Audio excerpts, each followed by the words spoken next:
जय हिंद दोस्तों जियोपॉलिटिक्स कभी ना खत्म होने वाला एक मामला जो कहीं ना कहीं किसी ना किसी सिचुएशन में कुछ ना कुछ नए मोड़ पर आकर आपके सामने खड़ा हो जाता है और ऐसा आपके सामने पेश करता है कि देखो मैं एक नई तरीके की समस्या लेके आया हूं। लेकिन समस्या कभी नई नहीं होती, समस्या का जो जड़ होती है वो वही पुराने वाली होती है। बस उसके खिलाड़ी और उनके जो तरीके हैं वो बदलते रहते हैं और तरीके का अल्टीमेट ऑब्जेक्टिव सिर्फ एक होता है, कब्जा करना। और उसमें चाहे कितने गर्दनें उतारी जाएं, कितना खून बहाया जाए, कोई समस्या नहीं है। दूर बैठे जो प्लेयर्स हैं वो खूब लड़ रहे होते हैं। ऐसे ही जो तीन बड़े प्लेयर्स हैं इस दुनिया के, तीन बड़े ग्रुप्स जो हैं इस दुनिया के, एक ब्लॉक जो है वो अमेरिकन ब्लॉक है, दूसरा रशियन ब्लॉक है और तीसरा कहीं ना कहीं चाइना जो है वो भी अपनी पैठ बढ़ा रहा है। ये तीनों आजकल अफ्रीका के अंदर एक बहुत बड़ा गेम खेल रहे हैं और कोई बड़ी बात नहीं है, वो भी एक तरीके का बैटल ग्राउंड बनता हुआ नजर आए, उसके ऊपर डिस्कस करने जा रहे हैं। लेकिन उससे पहले दोस्तों छोटी सी एक इंफॉर्मेशन कि अगर आप IAS PCS की तैयारी कर रहे हैं तो आपको NCERT के कंसेप्ट्स की बहुत ज़्यादा ज़रूरत पड़ेगी और इसीलिए आपको NCERT का कंसेप्टर बैच ज्वाइन कर लेना चाहिए जो हम स्टार्ट कर रहे हैं। इसमें आपको NCERT के GS के कंसेप्ट्स अच्छे तरीके से करवाए जाएंगे। GS के कंसेप्ट्स के ऊपर फोकस करवाया जाएगा जिससे आपको PT की तो बहुत अच्छे तरीके से प्रिपरेशन होगी ही होगी, मेंस का भी लगभग 40% कंसेप्ट्स जो हैं वो क्लियर हो जाएंगे। मेंस का भी जो 40% प्रिपरेशन है वो हो जाएगी। इसी के साथ हम आपको प्रीवियस ईयर क्वेश्चन पेपर भी सॉल्व करवाएंगे जिसका बेनिफिट ये होगा कि आपकी प्रिपरेशन और अच्छे और डीप लेवल पर हो जाएगी। अब सवाल है फीस का, तो दोस्तों इसकी फीस हमने बहुत ही नॉमिनल रखी है 500 रुपीज़ पर मंथ के हिसाब से, जो अपने आप में इतनी कम है कि ना तो आपकी पॉकेट पे असर पड़ेगा ना और कुछ, लेकिन हाँ स्टडी कंटिन्यू हो पाएगी। और इस कोरोना पीरियड में उन बच्चों के जो कि अभी बहुत से ऐसे स्टूडेंट्स जिनकी इकोनॉमिक कंडीशंस अच्छी नहीं हैं, उन सभी स्टूडेंट्स को तो बहुत ज़्यादा फ़ायदा होने वाला है। तो दोस्तों इसीलिए आपसे एक रिक्वेस्ट ये है कि आप अगर इस कोर्स को ज्वाइन करना चाहते हैं तो जल्दी से जल्दी इन नंबर्स पे कॉल करें। अगर आप मिस्ड कॉल भी मार देंगे तो कोई समस्या नहीं है, हमारी टीम आपको कॉल बैक कर लेगी। अब आ जाते हैं दोस्तों टॉपिक के ऊपर। टॉपिक है अफ्रीका। अफ्रीका के अंदर इस टाइम पर तीन बड़ी पावर्स गेम खेल रही हैं और तीन बड़ी पावर्स में एक अमेरिका है, दूसरा रशिया है और तीसरी पावर है चाइना। तो सवाल यह है गेम क्या है, कैसे है और क्यों है। अगर आप मोटे तौर पर देखें तो यहाँ इस दुनिया का एक ट्रेड रूट है और वो ट्रेड रूट लगभग चाइना से शुरू होता है, जापान से भी वही ट्रेड रूट है और बाकी देशों का भी। और ये पूरा ट्रेड रूट इस तरीके से जाते हुए सुएज कैनाल से होते हुए मेडिटेरेनियन सी क्रॉस करता है। यहाँ से ये अफ्रीका, टर्की, ग्रीस, इटली से होते हुए पूरे यूरोप के अंदर ये ट्रेड रूट फैलता है, यानी ट्रेड होता है। ठीक है, एक चीज तो ये सबसे ज्यादा इंपॉर्टेंट है और इसमें ये है सी रूट। इसी तरीके से लैंड रूट भी है, उसका यहां पर रोल नहीं है तो मैं डिस्कस नहीं कर रहा। और एक बात समझ लीजिए, इस ट्रेड रूट के ऊपर यानी इस व्यापार मार्ग के ऊपर जिसका कब्जा होगा वही दुनिया पर राज करेगा या उसी का दुनिया पर दबदबा होगा। ये एक नॉर्मल सिंपल सी फिलॉसफी है भाई। ये बिल्कुल ऐसा ही है कि जिसका एक मेन चलती हुई सड़क के ऊपर, जो एक शहर की मेन सड़क है, मान लिया जैसे कनॉट प्लेस एक मेन इलाका है जहां से दिल्ली का लगभग मैक्सिमम ट्रैफिक गुजरता है, तो उस जगह पर अगर किसी की दुकान है या ऐसे ही आपके मार्केट वाले के, मतलब आपके शहर की सबसे बड़ी मार्केट में जिसकी बड़ी दुकान है या दुकान भी है, तो उसकी तो इकोनॉमिक कंडीशंस वैसे ही अच्छी हो जानी है। और अगर उस पूरी मार्केट पे किसी एक इंसान का कब्जा है और सारी दुकानें उसकी हैं या कम से कम वो सारे दुकानदार उसको कुछ ना कुछ बिजनेस करते हैं, तो वो कितना बड़ा होगा ये सोच कर देखिए। यही चीज यहां पर है। ट्रेड इस दुनिया का ब्लड है, ट्रेड इस दुनिया का ब्लड है और ट्रेड रूट्स जो हैं इस दुनिया की ब्लड वेसल्स हैं। समझे, जिस इंसान का ट्रेड यानी व्यापार और व्यापार मार्ग यानी ट्रेड रूट्स पर कब्जा होगा वो इस दुनिया की सबसे ताकतवर शक्ति है। इतना समझ लीजिएगा, इतना समझ लीजिएगा। अब सारा मामला यहीं पर है। अब यहां पर अगर आप देखेंगे इस पूरे इलाके में अमेरिका और रशिया, एक तरफ अमेरिका और दूसरी तरफ यूएसएसआर पुराने टाइम में यानी कोल्ड वॉर पीरियड में आपस में खूब लड़ते रहे हैं, इसमें कोई शक की बात नहीं है, खूब लड़ते रहे हैं आपस में, ये खूब लड़ते रहे हैं, जबरदस्त लेवल पर लड़ते रहे। यूएसएसआर के पतन के बाद अमेरिका का यूनिपोलर वर्ल्ड की तरफ बढ़ना और पूरी दुनिया के ऊपर अमेरिका का ही एक छत्र राज हो जाना, मोनोपोलिस्टिक कंट्रोल, एक छत्र राज अमेरिका का हो जाना, यहां पर एक बहुत ही नई सिचुएशन को खड़ी करता है और अमेरिका ने अब इन सारे इलाकों पर अपनी अपनी पावर का, अपनी अपनी ताकत को इस्टेब्लिश कर लिया। अब यहां से नए सिस्टम की शुरुआत होती है जब एक तरीके से रशिया का रिवाइवल होना शुरू होता है अंडर पुतिन, और दूसरी तरफ चाइना का राइज एज इकोनॉमिक पावर, यानी इकोनॉमिक पावर की वजह से चाइना का उदय होता है।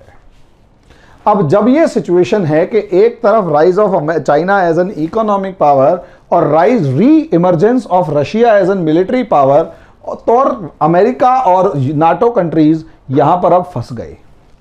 अब प्रॉब्लम यह है कि 1990 से लेकर अप्रॉक्सीमेट 2015 के आसपास तक इन्होंने जो भी खड्डे खोदे थे और जितने भी देशों को परेशान किया था, अब वो सभी देशों को अल्टरनेट मिलने शुरू हो गए। और जब इन देशों को अल्टरनेट मिलने शुरू हो गए, खासकर रशिया और चाइना के फॉर्म में, तब अमेरिका के लिए यहां पर सरदर्दी बढ़ना शुरू हो गया। और पुतिन, जो शायद अमेरिका का जन्मजात दुश्मन है, और शी जिनपिंग, जो चाइना को किसी भी तरीके से नंबर 1 पोजीशन पर इस्टेब्लिश करना चाहते हैं, ये दोनों के दोनों कहीं ना कहीं अफ्रीकन रीजन में एक साथ मिलकर खेल रहे हैं और कुछ और देश भी इनका साथ दे रहे हैं और इन्होंने अमेरिका को बुरे तरीके से फंसा के खड़ा कर रखा है। आज मैं इसी कहानी के ऊपर इसी सिस्टम के ऊपर डिस्कस करने जा रहा हूं कि कैसे अमेरिका के लिए आज के दिन ये सारी चीजें एक सरदर्द बन चुकी हैं, और इस हद तक सरदर्द बन चुकी हैं दोस्तों कि अब इनको संभाल पाना मुश्किल हो रहा है अमेरिका के लिए। यहां अगर मोटे तौर पर देखा जाए तो इसी ग्रुप यहां से जो रूट जा रहा है, इसी को कहा जाता है बाब अल मंदेब। ये एक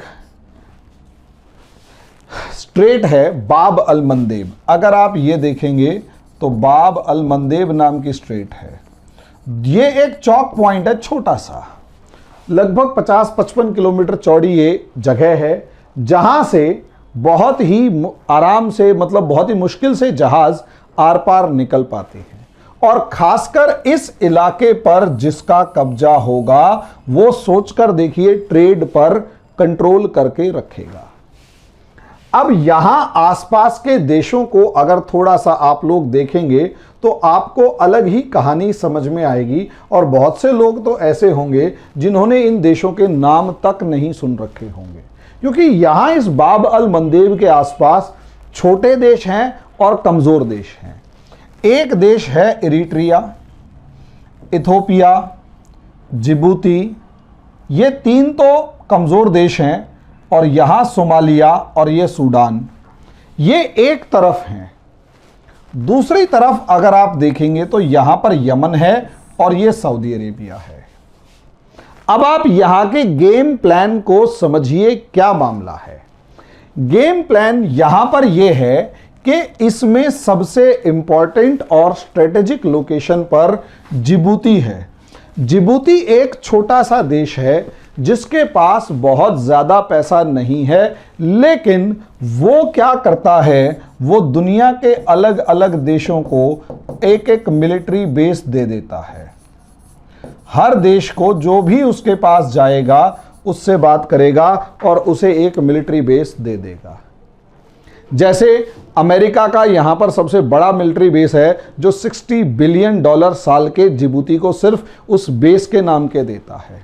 इसी तरीके से फ्रांस का अपना बेस है, अमेरिका का भी, ब्रिटेन का भी मिल जाएगा, और भी कई देशों के यहां पर बेसेस हैं। और सबसे ज़्यादा इंपॉर्टेंट बात, अभी कुछ टाइम पहले ही, कुछ साल पहले ही इस जिबूती के अंदर चाइना का मिलिट्री बेस आ चुका है, और ये चाइना का उसके मेन लैंड से बाहर पहला और इंपॉर्टेंट मिलिट्री बेस है। अब यहां कहानी को समझिए। अब कहानी यह है यहां पर कि सूडान एंटी अमेरिका कंट्री है टोटली। क्यों?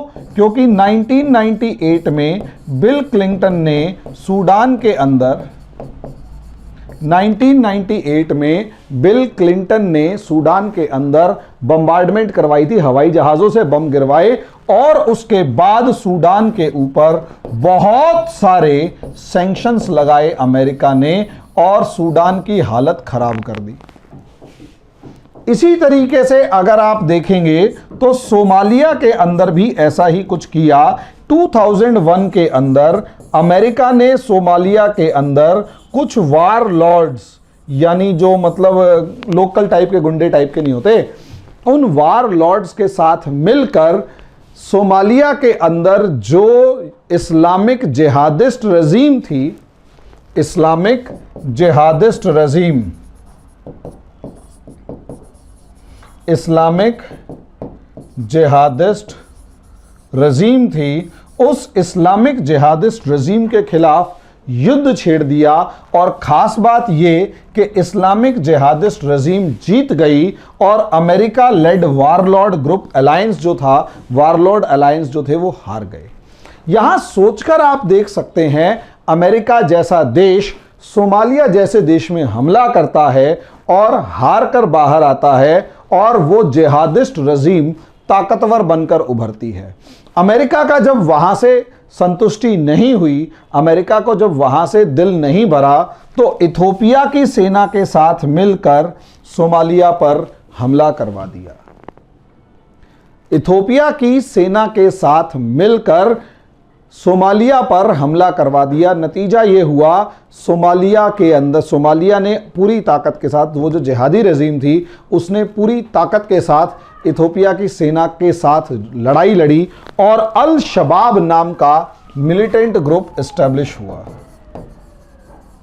अल शबाब नाम का मिलिटेंट ग्रुप एस्टेब्लिश हुआ, जिसने इथोपिया की सेना को पीछे की तरफ खदेड़ा, और आज के दिन इथोपिया के ऊपर और सोमालिया का 36 का आंकड़ा है। और सोमालिया और अमेरिका के बीच का तो कहना ही क्या, दोनों के बीच में बिल्कुल जिसे कहते हैं जानी दुश्मन वाली सिचुएशन है। अब आप थोड़ा सा इसके पीछे देखेंगे तो केन्या पूरे तरीके से चाइना के, केन्या पूरे तरीके से चाइना के क्या नाम है, चंगुल में फंस चुका है, डेथ ट्रैप में फंस चुका है। और इस इलाके के अंदर यहां अगर यमन में देखेंगे तो हौती रिबेल्स हैं, हौती रिबेल्स, जो कि इस टाइम पर इस पूरे इलाके को डिस्टर्ब किए हुए हैं।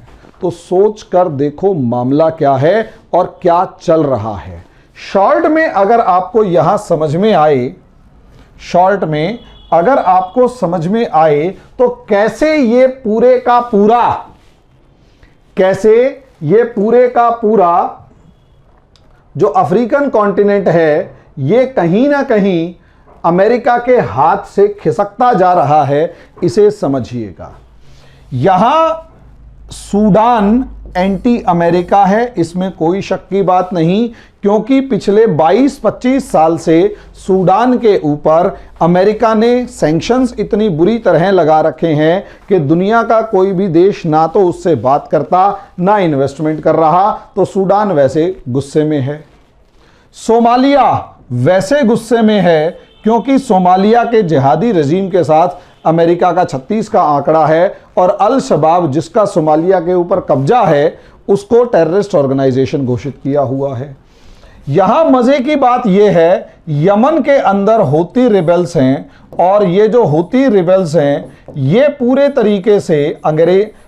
तरीके से सऊदी अरेबिया के अगेंस्ट हैं, और सऊदी अरेबिया का दुश्मन यानी अमेरिका का दुश्मन। केन्या लगभग पूरे तरीके से चाइना के कंट्रोल में जा चुका है, चाइना के डेट ट्रैप में फंस चुका है। और जिस तरीके से तंजानिया के अंदर भी चाइना की इस्टेब्लिशमेंट बढ़ रही है और तंजानिया का जो पोर्ट है बोगा मायो पोर्ट, उसको जिस तरीके से चाइना डेवलप कर रहा है, तो यहां चाइना की इस्टेब्लिशमेंट आ रही है। वही हाल युगांडा वगैरह का भी है, साउथ सूडान का भी है। अब आप सोचकर देखिए, जिबूती में चाइना प्रेजेंट है। अब अमेरिका के पास या तो ये इरिट्रिया नाम का एक देश बच गया था या फिर इथोपिया। लेकिन अब प्रॉब्लम क्या है, चाइना यहां भी एंटर कर रहा है। और सबसे बड़ी बात ये कि चाइना को भले ही आप इकोनॉमिक पावर देखें, चाइना को भले ही आप इकोनॉमिक पावर देखें, लेकिन मिलिट्री पावर के नाम पर अभी चाइना के ऊपर वहां के दो देश भरोसा नहीं कर पा रहे। इसीलिए इस पूरे टर्मोइल वाले रीजन के अंदर एक नए देश की एंट्री हुई है, रशिया, और वो भी पुतिन के पोस्चरिंग की वजह से। पुतिन की पोस्चरिंग की वजह से का मतलब ये है कि पुतिन जो है वो लगातार एंटी अमेरिका पोस्चर मेंटेन करने में कामयाब हुआ है। पुतिन जो है लगातार अमेरिका के अगेंस्ट खड़े होकर और ताकतवर तरीके से खड़े होने में कामयाब हुए हैं। इसीलिए जो अमेरिका के सताए देश हैं, जो यूरोपियन यूनियन के देशों के सताए हुए देश हैं, उन सब में प्रो रशिया सेंटिमेंट बढ़ते जा रहे हैं। और ये रशिया की सबसे बड़ी जीत है। इसका बेस्ट एग्जाम्पल क्या दिखेगा? बेस्ट एग्जाम्पल सबसे पहला सूडान में दिखेगा। और सूडान की गवर्नमेंट आज के दिन रशिया से बात कर रही है कि आप इधर रेड सी, देखो ट्रेड रूट की बहुत इंपॉर्टेंट लोकेशन, रेड सी के अंदर एक नेवल बेस बना लीजिए। और अगर ऐसा कुछ हुआ जिससे रशिया का नेवल बेस रेड सी में होगा, तो इसका मतलब सीधे तौर पर यह होगा कि अमेरिका और यूरोपियन यूनियन की गर्दन रशिया के हाथ में आ जाएगी, अगर वो सूडान के साथ मिलकर यहां नेवल बेस बना लेता है। गजब लेवल की डेवलपमेंट होगी, सोच कर देखिए। सोमालिया, मजे की बात यह है, यहां एक और कंट्री ईरान है, वो भी यहां कहीं ना कहीं प्लानिंग में है, कहीं ना कहीं इस पूरे लड़ाई झगड़े में है। इसको इग्नोर नहीं कर सकते।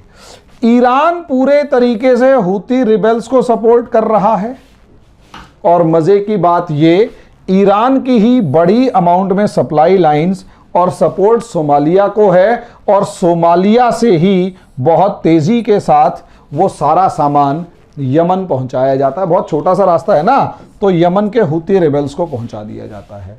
यानी ईरान जो अमेरिका का कट्टर दुश्मन है, वो सोमालिया को मदद कर रहा है, वो सोमालिया को मदद कर रहा है। और सोमालिया जो है वो यमन के अंदर सपोर्ट पहुंचाकर सऊदी अरेबिया की सरदर्दी बढ़ा रहा है, हूती रिबेल्स को ताकतवर कर रहा है, हूती रिबेल्स को ताकतवर कर रहा है। यह बड़ी गजब की सिचुएशन है। तो अमेरिका बचा कहां? छोटा सा एक बेस जिबूती के अंदर और छोटा सा एक ये कंट्री इथोपिया। और उस इथोपिया के आगे की तरफ अगर रशिया आ गया और पैसे के मामले में चाइना खड़ा हुआ है, तो सारे इलाकों के ऊपर तो अमेरिका, चाइना और रशिया का कब्जा है। यहां सिर्फ एक इथोपिया की रजीम बची थी, इथोपिया एक देश बचा था। लेकिन क्या सच में इथोपिया बचा है? आंसर है नहीं। असलियत में इथोपिया के अंदर भी एंटी अमेरिका सेंटिमेंट्स डेवलप होने लग गए। और अब ये एंटी अमेरिका, ये वही इथोपिया है जो किसी टाइम पर सोमालिया के खिलाफ लड़ने के लिए अमेरिका का साथ दे रहा था। अब इथोपिया के अंदर अमेरिका के विरोध में भावनाएं जागृत होने लग गई। उसके पीछे का रीजन क्या है? अमेरिका ने सोचा था कि इथोपिया के ऊपर को डरा धमका के, सैंक्शंस का डर दिखाकर उसे अपने कंट्रोल में रखेंगे। और अमेरिका की हमेशा एक आदत रही होती है, और वो आदत ये रही है कि अमेरिका हर देश के रिबेल्स फोर्सेस को हमेशा सपोर्ट करता है। अमेरिका दुनिया के हर देश में हर रिबेल फोर्स को कहीं ना कहीं हमेशा सपोर्ट किए रखता है, और उस देश की सरकार पर हमेशा दबाव बनाए रखता है कि आप उन लोगों को मारकर ह्यूमन राइट्स वायलेशन नहीं करोगे, वरना हम आप पे सैंक्शंस लगा देंगे। यानी अगर वो जो रिबेल्स हैं वो आपको मार रहे हैं तो कोई बात नहीं, आपने अगर उनको मारा तो आपके ऊपर सैंक्शंस लग सकते हैं। कश्मीर के अंदर भी अमेरिका ने ये खेल बहुत सालों तक खेला कि इंडिया को आए दिन धमकी देता रहता था कि या तो आप मान जाइए या फिर हम आप पर सैंक्शंस लगा देंगे। कश्मीर में आप ज़्यादा दबाव नहीं डाल सकते, ज़्यादा प्रेशर क्रिएट नहीं कर सकते, और इस मामले में इंडिया के ऊपर बहुत सारी प्रॉब्लम्स भी मतलब टेंशंस बनाए रखी थी। अब मामले को समझिए, जब तक यूनिपोलर वर्ल्ड था, दुनिया में सिर्फ और सिर्फ अमेरिका और उसके देशों का एक छत्र राज था, तब तक तो इथोपिया जैसे देश दबे रहते थे। और यहां पर TPLF नाम का एक रिबेल ऑर्गेनाइजेशन, TPLF नाम का, इसे कहते हैं टिग्रे। टिग्रे एक जगह है, ये पूरा इलाका टिग्रे का ही, टिग्रे शहर के आसपास का टिग्रे पीपल लिबरेशन फ्रंट, ये नाम का एक ऑर्गेनाइजेशन बना। और मजे की बात ये किसी टाइम पर पूरे इथोपिया के अंदर सरकार बना के बैठा हुआ था, और इसी टिग्रे TPLF की मदद से अमेरिका ने सोमालिया पर हमला किया। अब वहां अदर रजीम यानी दूसरी सरकार आई तो टिग्रे के ऊपर उनकी, तो अमेरिका जो सपोर्टिंग सरकार थी वो वहां रह गई, और इथोपिया के अंदर एक ऐसी सरकार आई जो अमेरिका से न्यूट्रल रहने की उम्मीद कर रही थी। लेकिन अमेरिका तो अमेरिका है, वो दुनिया के इंटरनल मैटर्स में जब तक इंटरफियर ना करे तब तक तो हो ही नहीं सकता। ऐसे में तब तक तो वो खुश नहीं हो सकता ना, उसके इंटरेस्ट क्रिएट नहीं हो सकते। ऐसे में सोच कर देखिए, इस पूरे इलाके के पूरी गवर्नमेंट को ह्यूमन राइट्स वायलेशन के नाम पर सपोर्ट किया गया, और इथोपिया की गवर्नमेंट के ऊपर सैंक्शंस इंपोज कर दिए गए। वो भी तब जब TPLF ने इथोपिया के मिलिट्री बेस पर हमला करके सैकड़ों सैनिकों को मार दिया या घायल कर दिया, और इथोपिया को अपनी 6 दिन की इमरजेंसी लगानी पड़ी। 6 महीने की इमरजेंसी डिक्लेयर करनी पड़ गई कि 6 महीने इमरजेंसी है, पहले इस प्रॉब्लम को झेल लें। और जब इथोपिया ने 6 महीने की इमरजेंसी डिक्लेयर करी तो अमेरिका ने इसके ऊपर सैंक्शंस लगाने की धमकी दी, और यह कहा कि ह्यूमन राइट्स वायलेशन नहीं होना चाहिए। अब यहां समझिए कि अमेरिका अब ये कह रहा है ह्यूमन राइट्स वायलेशन। अब सोचकर देखिए, जब सोमालिया पे अटैक था तब तो ह्यूमन राइट वायलेशन हुआ नहीं, या जब सूडान के ऊपर बम बरसाए गए तब तो ह्यूमन राइट्स वायलेशन हुआ नहीं, जब यमन के हुती रिबेल्स के ऊपर सऊदी अरेबिया बम बरसाता है तब ह्यूमन राइट्स वायलेशन नहीं हुआ। ह्यूमन राइट्स वायलेशन केवल और केवल तब होता है जब अमेरिका को लगता है कि उसके इंटरेस्ट खतरे में है और सामने वाली सरकार के ऊपर दबाव बनाना है। लेकिन अमेरिका इस चीज को समझने के लिए तैयार नहीं है कि वो जमाने गए जब आप सैंक्शंस लगाकर सामने वाले देश को दबा देते थे, क्योंकि इकोनॉमिक पावर आपके हाथ में है, banking system of this world आपके हाथ में है।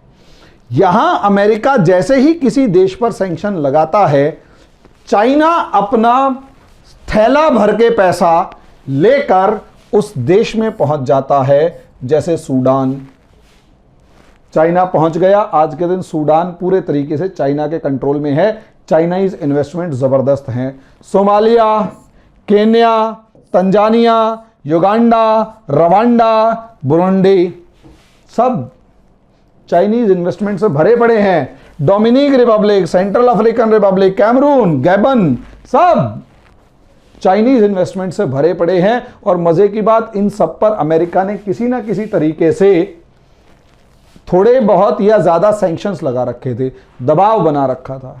चाइना पहुंच गया, नतीजा क्या हुआ?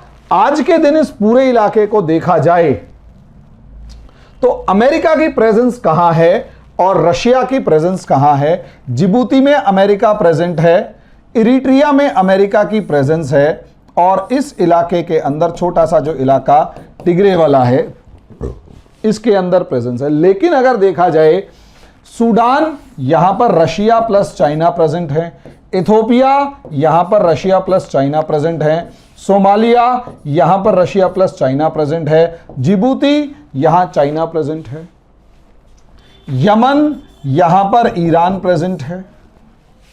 तो यार आप बचे कहां? और और मजे की बात ये, यहां के लोग गवर्नमेंट के साथ साथ वहां के आम लोग भी रशिया का झंडा लेके खड़े हुए हैं और रशिया इस चीज को कैश कर रहा है। अब आप अंदाजा लगाकर देखिए, अमेरिका घिर चुका है। दोनों तरफ अमेरिका की राइवल फोर्सेस जो हैं उनका कब्जा हो चुका है। अमेरिका को घेर के खड़ा कर दिया। अब अमेरिका क्या करेगा, अमेरिका को समझ में नहीं आ रहा और अमेरिका अब एक नए लॉन्ग ड्रॉन वार में फंस गया है। अब एक नए युद्ध में फंस चुका है। कहीं ऐसा तो नहीं कि अमेरिका जो है किसी नए युद्ध की तैयारी कर रहा हो, क्योंकि अमेरिका का मानना यह है जब जब इकोनॉमी कमजोर पड़ती है युद्ध शुरू करो, इकोनॉमी रिवाइव करना शुरू कर देती है।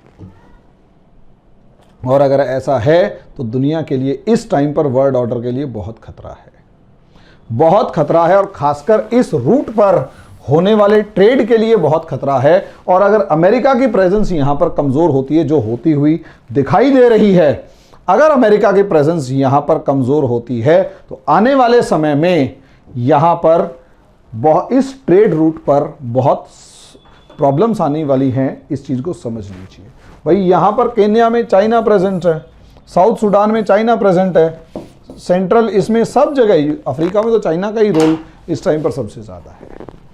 अमेरिका कमजोर हो रहा है और अमेरिका इस चीज को मानने के लिए तैयार नहीं है। आगे देखते हैं, इसमें सिचुएशन जैसे भी होगी इसके ऊपर डिस्कशन करते रहेंगे। लेकिन इतना पक्का है, अमेरिका को रशिया घेरने में इस समय पर कामयाब होता हुआ नजर आ रहा है। और अगर यहां पर एक नया युद्ध शुरू हुआ तो आने वाला समय खतरनाक होगा, इसमें कोई शक की बात नहीं है। धन्यवाद।